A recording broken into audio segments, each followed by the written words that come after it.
Hello students, आज हम लोग जर्नल की ट्रांजैक्शंस को स्टार्ट करने जा रहे हैं। Our first transaction is capital and drawings. तो कैपिटल और ड्राइंग्स को जर्नल में कैसे रिकॉर्ड किया जाता है, आज हम लोग ये सीखेंगे। तो कैपिटल क्या होता है ये मैं आपको पहले ही बता चुकी हूँ। It is the money invested bye owners into the business. और ड्राइंग्स क्या होता है, it is the money which is taken out by the owner.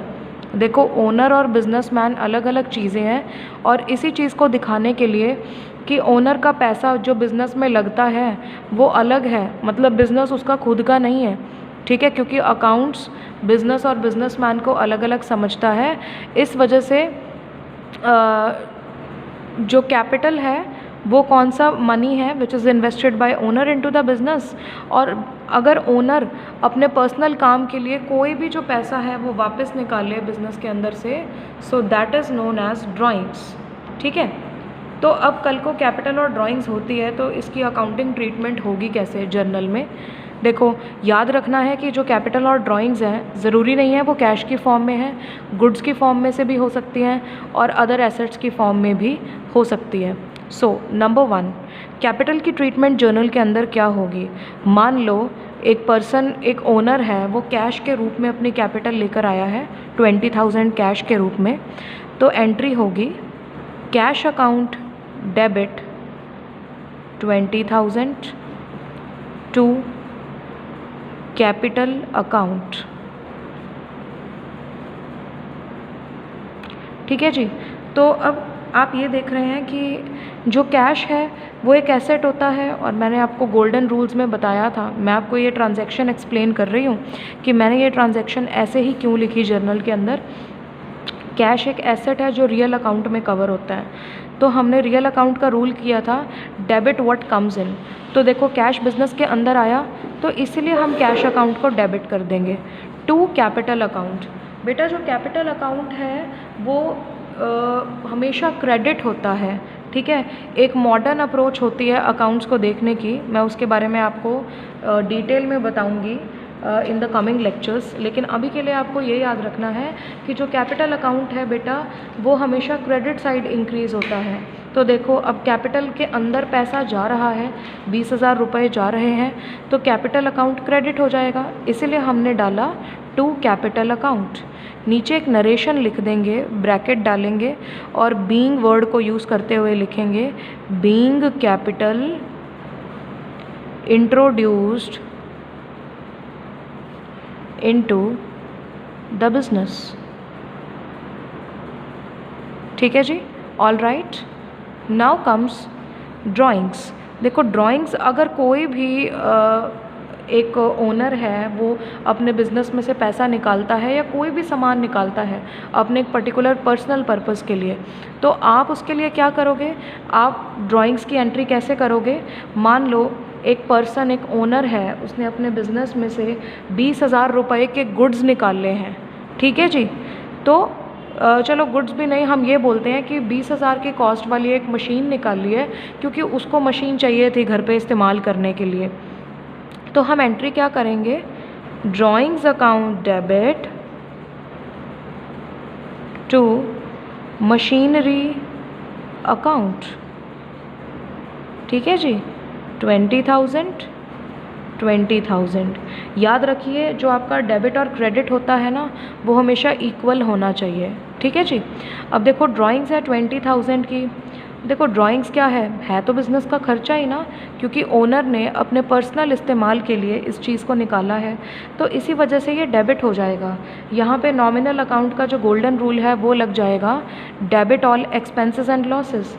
तो बिज़नेस के अंदर अगर कोई किसी भी तरह का एक्सपेंस या घाटा हो रहा है तो आप उसको हमेशा डेबिट करेंगे टू मशीनरी अकाउंट।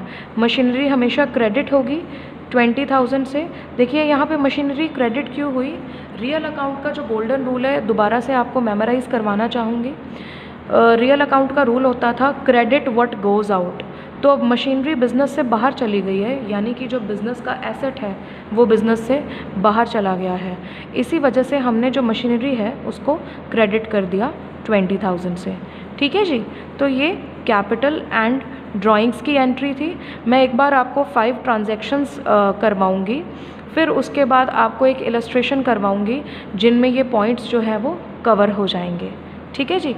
इसके बाद की जो ट्रांजैक्शन है वो बेस्ड है कैश एंड क्रेडिट ट्रांजैक्शंस पे। किस चीज़ पे बेस्ड है? कैश और क्रेडिट ट्रांजैक्शंस। कैश ट्रांजैक्शंस के अंदर वो ट्रांजैक्शंस हैं which are done in cash form, मतलब जिनके एक्सचेंज में अगर आप कैश देते हो वो कैश ट्रांजैक्शंस हैं। क्रेडिट ट्रांजैक्शंस का मतलब है जिन ट्रांजैक्शंस के अंदर जो पेमेंट है वो कैश में नहीं होती। ठीक है, वो जो पेमेंट है फ्यूचर डेट पे होती है। Payment is done in a future date, उसको आप क्रेडिट ट्रांजैक्शन बोलते हो। अब कई बार ये चीज़ हमेशा आती है स्टूडेंट्स के दिमाग में कि पहचाना कैसे जाए कौन सी ट्रांजैक्शन कैश है और कौन सी क्रेडिट है। तो मैं आज आपको बताऊंगी कि आपको पहचान कैसे करनी है कि कौन सी ट्रांजैक्शन कैश वाली हो सकती है और कौन सी क्रेडिट। लेकिन थोड़ा सा ध्यान देंगे। एक तो बेटा जब आपको कैश बता दिया जाए एक्सक्लूसिवली ट्रांजैक्शन के अंदर, परचेज्ड गुड्स फॉर कैश ₹10,000, आपने 10,000 के गुड्स परचेज़ किए हैं और बदले में कैश दिया है। देखो कैश वर्ड आ गया तो यहाँ से तो पता ही चल रहा है। ठीक है जी। तो उस केस में ये जो परचेज्ड गुड्स फॉर कैश है ये एक कैश ट्रांजैक्शन है क्योंकि कैश वर्ड सामने से दिख रहा है।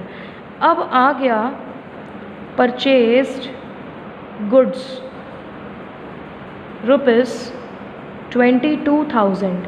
अब देखो इस ट्रांजैक्शन में कुछ भी नहीं लिखा हुआ, तो बेटा जब कुछ भी नहीं लिखा होता तो वो ट्रांजैक्शन भी एक कैश ट्रांजैक्शन ही होती है। ठीक है, तो परचेज्ड गुड्स ₹22,000, इसमें कुछ नहीं बताया गया कि आपने कैश पे ख़रीदा है क्रेडिट पे ख़रीदा है, तो ये ट्रांजैक्शन भी कौन सी है? Cash transaction. ठीक है, अब मान लो आपको लिखा आ जाए परचेज्ड गुड्स ऑन क्रेडिट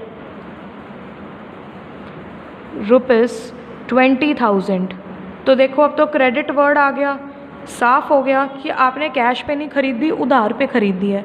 ठीक है, तो ये एक क्रेडिट ट्रांजैक्शन है। कई बार बेटा पार्टी का नाम लिखा हुआ आ जाता है, परचेज्ड गुड्स फ्रॉम रोहित ₹20,000, आपने रोहित से गुड्स परचेज़ किए हैं 20,000 के। तो बेटा रोहित एक पार्टी का नाम है, एक ऐसे पर्सन का नाम है जिससे आपने गुड्स परचेज़ किए हैं, तो ये दोनों ही क्या है? क्रेडिट ट्रांजैक्शंस हैं।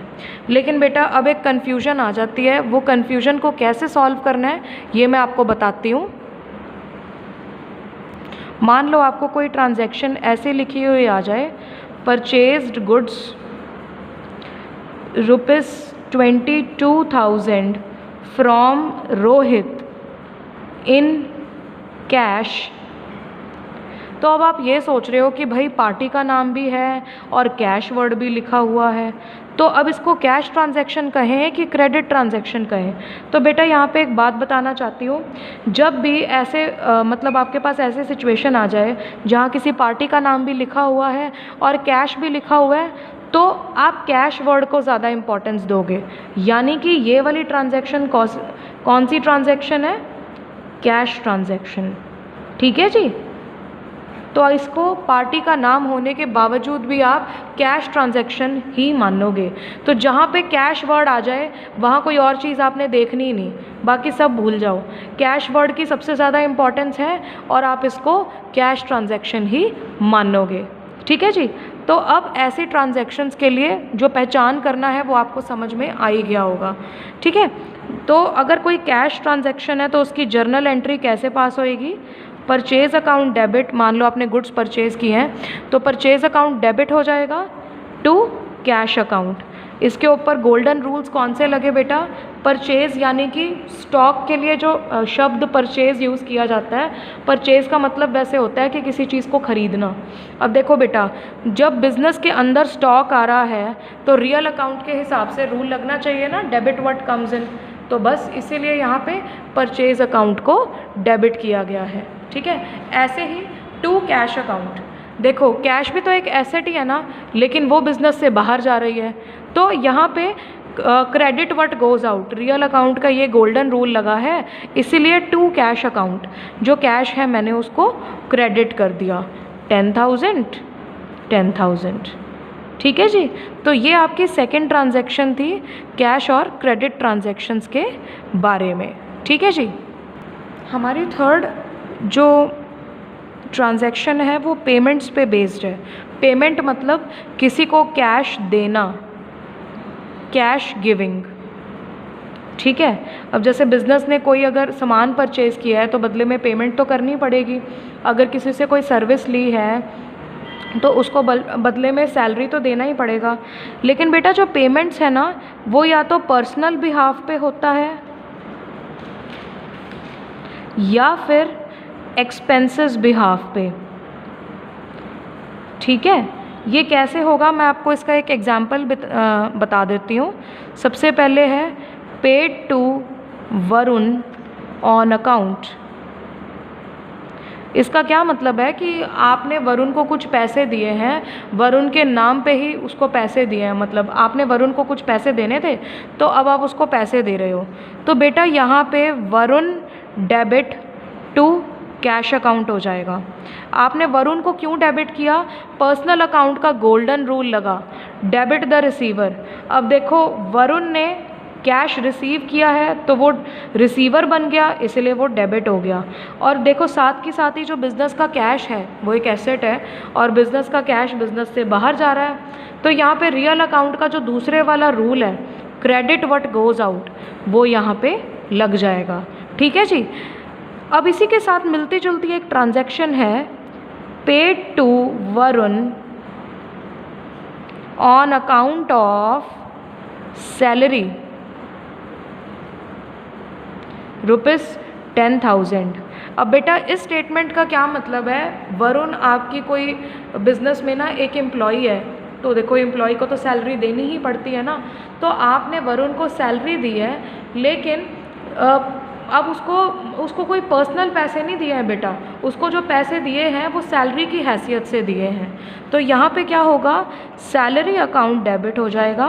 देखो अब वरुण डेबिट नहीं होगा, क्योंकि भाई आप जो उसको दे रहे हो पैसा वो उसके नाम पे नहीं दे रहे, आपने उसको सैलरी के रूप में दिया है, तो आप जिस रूप में पैसे दोगे वही चीज़ डेबिट होगी। Salary account debit to cash account 10,000 10,000। ठीक है जी, तो सैलरी क्यों डेबिट हुआ? क्योंकि देखो सैलरी बिजनेस का एक खर्चा होता है, एम्प्लॉयज़ को सैलरी देनी पड़ जाए तो बिजनेस का तो एक्सपेंडिचर ही होगा ना। तो debit all expenses and losses, nominal account का पहला गोल्डन रूल लगा है यहाँ पे, तो वो चीज़ डेबिट हो गई टू कैश अकाउंट। इसकी वजह से जो आपकी बिज़नेस का जो पैसा है वो बाहर जा रहा है बिज़नेस से, इसीलिए रियल अकाउंट का rule credit what goes out, इसीलिए आपने टू कैश अकाउंट लिखा। ठीक है जी, जैसा पेमेंट्स के लिए है वैसे ही फोर्थ ट्रांजैक्शन इनकम्स के लिए है। ठीक है जी, तो इनकम्स में भी क्या है बेटा, या तो ये पर्सनल बिहाफ पे दी जाती हैं, किसी की पर्सनल पैसे आपने देने थे तो वो पर्सन का नाम ही क्रेडिट हो जाएगा, या फिर इनकम बिहाफ पे दे रहे हो। अब मान लो आपने इंटरेस्ट रिसीव किया है, वो आपकी कमाई है, तो आप इंटरेस्ट रिसीव्ड को क्रेडिट करोगे ना, जिस बंदे ने दिया है उसको थोड़े ही क्रेडिट करोगे। हाँ, लेकिन जहाँ पे कोई एक्सक्लूसिवली कमाई नहीं है, किसी पर्सन से आपको पैसा मिला है, वहाँ पे उस पर्सन का नाम क्रेडिट होगा। जैसे कि आपको बता देती हूँ, रिसीव्ड फ्रॉम राम ₹20,000, आपने सिंपली राम से पैसा रिसीव किया है, तो cash account debit, because asset आ रही है बिजनेस के अंदर, and debit what comes in. ठीक है, टू राम्स अकाउंट। बेटा जब भी कोई पर्सनल अकाउंट लिखोगे, या तो आप यहाँ पे लिखोगे राम्स अकाउंट या कल्ला टू राम लिख दोगे। ठीक है, 20,000 20,000। ठीक है, लेकिन अगर यही ट्रांजैक्शन होती received cash in the form of interest from Ram ₹5,000। तो इस केस में आप क्या करने वाले हैं, आप किस तरीके से करेंगे? देखो, कैश अकाउंट डेबिट, बिजनेस के अंदर कैश अभी भी आया ही है तो कैश अकाउंट तो डेबिट होगा ही, लेकिन अब क्रेडिट क्या होगा? राम क्रेडिट नहीं होगा, क्योंकि अब गिवर यानी कि जो credit the giver personal account का रूल लगता है, गिवर राम नहीं है। अब आपको जो पैसा मिला है आपकी कमाई की वजह से मिला है, राम ने कोई आपको पर्सनल लेवल पे पैसे नहीं दिए। तो cash account debit to interest received account 20,000। ठीक है जी, सॉरी यहाँ पे जो टर्म थी वो थी 5,000। ठीक है जी, तो ये हमारी 4th ट्रांजैक्शन है। ऑल राइट, अब 5th ट्रांजैक्शन है जी ट्रेड डिस्काउंट। इन सभी बातों को अच्छे से ध्यान रखिएगा, क्योंकि इसका जो एक कॉम्बाइंड क्वेश्चन आएगा फिर वो आपको खुद अपने आप से करना है। मैं आज आपको इसके रिगार्डिंग कुछ होमवर्क के लिए प्रैक्टिस क्वेश्चंस भी दूंगी, तो आपको वो बड़े ध्यान से करने हैं। ठीक है जी, ट्रेड डिस्काउंट। ट्रेड डिस्काउंट बेटा क्या होता है? ये वो डिस्काउंट है जो होलसेलर को मिलता है ऑन बल्क परचेज। आपने बिजनेस स्टडीज़ के अंदर भी किया है कि ये जो होलसेलर्स हैं ना, ये एक साथ काफ़ी सारा सामान खरीद लेते हैं। ठीक है, तो ये जो होलसेलर्स एक साथ सामान खरीदते हैं तो कुछ ना कुछ डिस्काउंट भी तो एक्सपेक्ट करते होंगे। तो बस होलसेलर को जो बल्क परचेज़ यानी कि बहुत सारा सामान परचेज़ करने पे डिस्काउंट मिलता है, उसी को हम ट्रेड डिस्काउंट बोलते हैं। बेसिकली क्या है, ये जो ट्रेड डिस्काउंट है ना, अकाउंट्स उसको मान्यता नहीं देता, इसीलिए ट्रेड डिस्काउंट कभी भी शो नहीं किया जाता अकाउंटिंग बुक्स के अंदर। तो इसकी ट्रीटमेंट कैसे की जाती है? जैसे मान लो आपको एक ट्रांजैक्शन है, purchased goods ₹10,000 at a trade discount of 10%। ठीक है, मतलब हमारे बिजनेस ने गुड्स परचेज़ किए हैं 10,000 के, लेकिन ट्रेड डिस्काउंट 10% का। तो अब यहाँ पे आपको ना ट्रेड डिस्काउंट शो नहीं करना, आपको बस ये देखना है कि 10,000 minus 10%, that is 10,000 minus 1,000 is equal to 9,000। इस अमाउंट पे ही आप ट्रांजैक्शन को रिकॉर्ड करने वाले हैं। ट्रांजैक्शन रिकॉर्ड कैसे होगी? Purchase account debit to cash account. 10,000 की परचेज थी, आपको 9,000 में पड़ी, तो आप 9,000 ही लिखोगे। अब आप ये सोच रहे होगे हमने अलग से डिस्काउंट जो है उसको डेबिट वेबिट नहीं किया, दिखाया क्यों नहीं? रीज़न बड़ा सिंपल सा है, हमने इसलिए नहीं दिखाया क्योंकि हम इस डिस्काउंट को अपनी बुक्स के अंदर शो नहीं करते। ठीक है जी, then comes the cash discount. 6th transaction is cash discount. तो कैश डिस्काउंट के अंदर हम लोग क्या करेंगे बेटा? कैश डिस्काउंट ये प्रॉपरली शो किया जाता है, it is shown in accounts. ठीक है जी, और इसको शो करने के लिए हम क्या करेंगे? मैं इसके लिए एक ट्रांजैक्शन बताने जा रही हूँ आपको। Purchased goods for ₹10,000 at a cash discount of 10%। तो आप इसको कैसे शो करेंगे? परचेज अकाउंट डेबिट, देखो डिस्काउंट अकाउंट डेबिट। अब देखो आपने डिस्काउंट दिया ना बिजनेस, सॉरी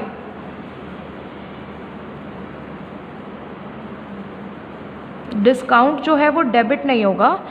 देखो आपने परचेज़ की गुड्स 10,000 की, लेकिन आपने क्या कैश 10,000 ही पे कर दिया?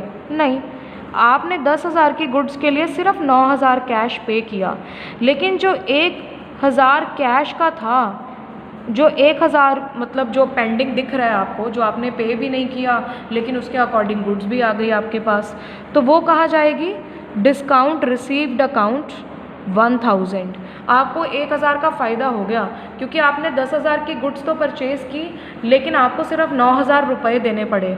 जो 1,000 की कमी है वो कहाँ चली गई? डिस्काउंट रिसीव्ड अकाउंट में। ठीक है जी, तो ये कैश डिस्काउंट होता है। जैसे आपको डिस्काउंट मिला है, हो सकता है आपको कंज्यूमर को देना भी पड़े, तो वो आप किस फॉर्म में दोगे? जब आप सेल करोगे। Sold goods for ₹20,000 at a cash discount of 10%।